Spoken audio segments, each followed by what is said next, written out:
Футбол Фест возвращается вместе с Формула 55. Самое масштабное спортивно-развлекательное событие этого лета. Тебя ждут интересные конкурсы с призами, розыгрыш смартфона, турнир по FIFA 23, турнир Сокер 3 на 3, фудкорты и выступления звезд. Не упусти возможность насладиться атмосферой праздника. Приходи и получи возможность выиграть путевку на финал Лиги Чемпионов в Стамбуле. Фестиваль состоится 28 мая на территории Душанбе Молл. Генеральный спонсор фестиваля Формула 55. Приходи, будет жарко.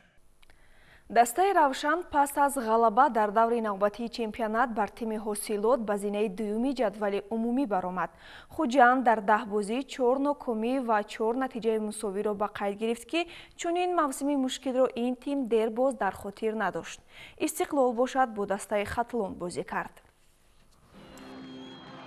дар доираи бозиҳои даври 11-уми чемпионати Тоҷикистон миёни дастаҳои Лигаи Олӣ ҳамзамон се бозии дигар низ баргузор шуданд. Дар ин давр дастаи Равшани шаҳри Кӯлоб дар сафар бо тими футболи ҳосилоти ноҳияи Фархор рақобат намуд. бозии мазкур дар варзишгоҳи марказии ноҳияи Фархор сурат гирифта, аз ибтидо футболбозони дастаи шаҳри Кӯлоб бартарии бештар доштанд. ҳамин буд ки дар дақиқаи 29-уми майдондорӣ дар як бархурди наздики дарвозабони ҳосилот бо футболбози дастаи Равшан туп вориди тури дарвоза шуд. ҳарчанд ҳамлагари Равшан Абдуфатто Худедозода изҳори хушнудӣ аз голи задааш кард, аммо дар ниҳоят ин гол дар исми Шаҳриёри Иноятулло сабт гардид.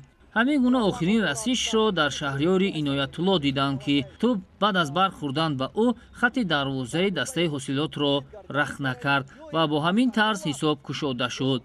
дар идомаи вохӯрӣ бозам ҳуҷумҳои дастаи Равшан хатарноктар буд ва дар дақиқаи дуюми изофанамудаи қисмати аввали вохӯрӣ дар наздикии ҷаримагоҳ соҳибони майдон қоидаи бозиро вайрон карданд ки довар зарбаи ҷаримавӣ таъин намуд. иҷроиши зарба аз сӯи футболбозони дастаи Равшан ба сӯи дарвозаи соҳибони майдон иҷро шуд ки дар ниҳоят бозам қаҳрамони асосӣ дарвозабони дастаи ҳосилот Рустам Ризоев гардид, зеро ӯ метавонист тӯбро дошта бигирад, вале як иштибоҳ боис шуд тӯб ба пеши пои футболбозони дастаи Равшан омада бирасад ки аз ин шонси хуби голзанӣ Абдуфатто Худедозода самаранок истифода карда бори дуюм дар ин вохӯрӣ тӯбро вориди тури дарвозаи мизбонон кард ва ҳамин тавр ҳисоб 2-0 гардид. бо 2 голи задаи шогирдони Тоҳир Муъминов қисмати аввали вохӯрӣ миёни дастаҳои футболи ҳосилот ва Равшан ба анҷом расид.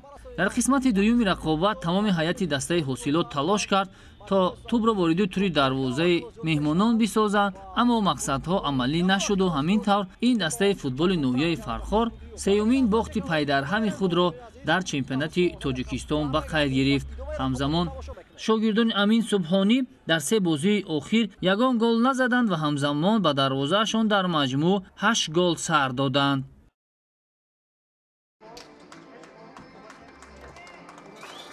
дар даври 11-уми чемпионати Тоҷикистон миёни дастаҳои Лигаи Олӣ тимҳои футболи клуби марказии варзиши Артиш ва Хуҷанди Хуҷанд дар варзишгоҳи марказии шаҳри Ҳисор ба ҳам омаданд.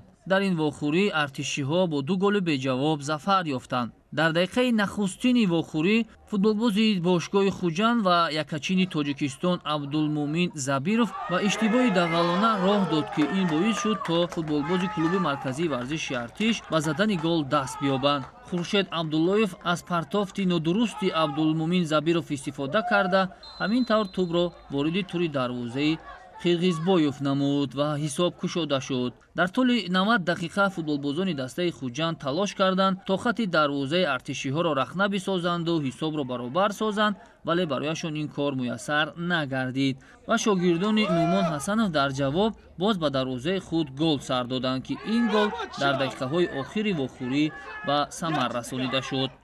дар дақиқаи 5-уми изофанамудаи охири вохӯрӣ Абдулло Шарипов аз миёнаи майдон тӯбро соҳиб шуда то майдончаи рақибон ворид шуд ва дар ниҳоят зарбаи ӯ ҳисобро тағйир дод ва ҳамин тавр клуби марказии варзиши Артиш дар мавсими ҷорӣ бори дуюм аст ки бо ҳисоби яхелаи 2-0 Хуҷандро шикаст медиҳад.